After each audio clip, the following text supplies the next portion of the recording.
Aligarh police को जहरीली शराब मामले में एक बड़ी कामयाबी हासिल हुई है। पुलिस रिमांड पर लिए गए शराब सिंडिकेट के आरोपी मदन गोपाल उर्फ कालिया की निशानदेही पर हरियाणा के गुरुग्राम में नकली शराब और पैकिंग उत्पाद बनाने की फैक्ट्री को पुलिस ने छापा मारा है।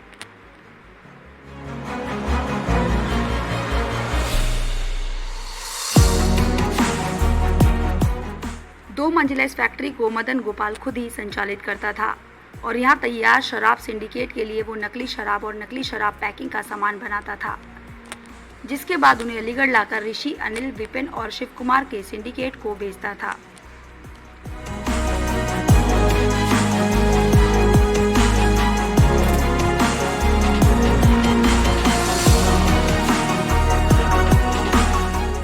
कालिया से पूछताछ में केमिकल की सप्लाई देने वाले दो लोगों के नाम भी सामने आए।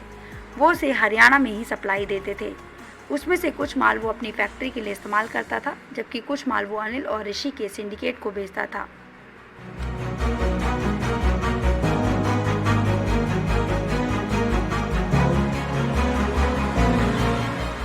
एसपी कलानिधि नैथानी ने बताया कि शराब मामले में अब तक 22 मुकदमे दर्ज हो चुके हैं और 70 करीब गिरफ्तारी हो चुकी हैं। इस मामले की हर रोज समीक्षा की जा रही है, किसी को छोड़ा नहीं जाएगा। अभी कुछ गिरफ्तारियां और होनी हैं। कालिया भी फिलहाल रिमांड पर है।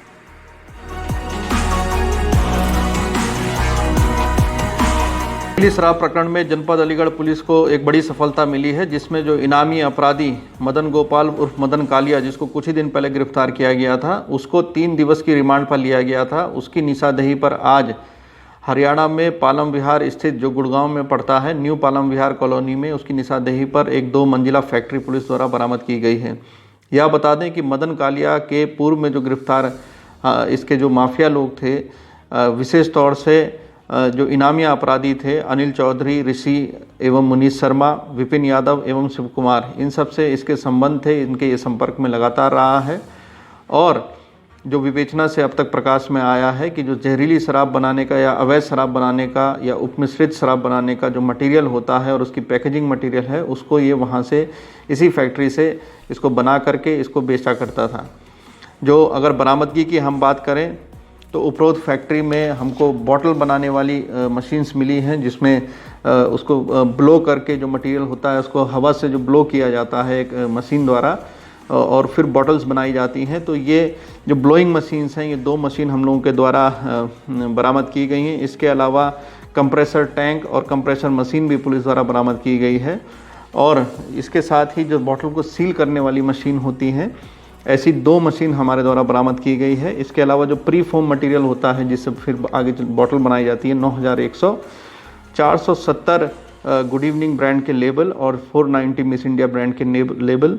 इसके अलावा 2370 QR कोड, 125 पैकेट खाली पौवे के, जिसमें प्रत्येक में 160 था, कुल 20,000 के लगभग खाली पौवे गुड इवनिंग, ये वही मार्का है जिससे घटना कारित हुई थी, ये मिले हैं। इसके अलावा इसी तरह मिस इंडिया ब्रांड के भी 15 पैकेट 160, जिसमें प्रत्येक में थे 2400, कुल इसके भी जो खाली पौवे हैं ये मिले हैं। इसके अलावा मिस इंडिया पौवा के जो ढक्कन हैं 210, इसके अलावा गुड इवनिंग के 1810 ढक्कन पुलिस द्वारा बरामद किए गए हैं। इसके अलावा 2 फुल ड्रम और 2 हाफ ड्रम खाली हम लोगों को मिले हैं नीले रंग के। इसके अलावा QR कोड, क्वार्टर की कुछ इन्होंने जलाने का भी प्रयास किया था सामग्री, उसकी वहाँ पे राख भी पुलिस को मिली है। इसके अलावा जो तस्करी के लिए इनके द्वारा या मटेरियल सप्लाई के लिए उसको ढोने के लिए जो गाड़ी वो इनके द्वारा यूज़ की जा रही थी, महिंद्रा बोलेरो पिकअप गाड़ी थी, उसको भी पुलिस द्वारा वहाँ मौके से बरामद कर लिया गया है। इस बरामदगी के साथ अलीगढ़ पुलिस की सभी प्रमुख गिरफ्तारियों के साथ साथ लगभग जो प्रमुख बरामदगियां जो होनी थी इस केस के संबंध में, वो पुलिस द्वारा कर ली गई है। जो अभियुक्त हैं उनको बारी बारी रिमांड पर लिया गया है और आगे भी यह प्रक्रिया जारी है, पूछताछ की प्रक्रिया। आपको बता दें, अलीगढ़ के मडराक में अवैध शराब का ठिकाना पकड़े जाने के बाद से फरीदाबाद का रहने वाला मदन गोपाल उर्फ कालिया लगातार फरार चल रहा था। आरोपी पर पुलिस ने 25,000 का इनाम भी रखा था। पिछले दिनों मुखबिर की सूचना पर अलीगढ़ पुलिस ने आरोपी कालिया को गिरफ्तार कर जेल भेज दिया। जेल भेजने के बाद पुलिस ने उसका रिमांड मांगा और 3 दिन का रिमांड मिलने पर उसे बुधवार सुबह जेल से रिमांड पर ले लिया। इसके बाद जब पूछताछ शुरू हुई तो उसने गुरुग्राम में खुद की फैक्ट्री होने की बात स्वीकारी। News desk.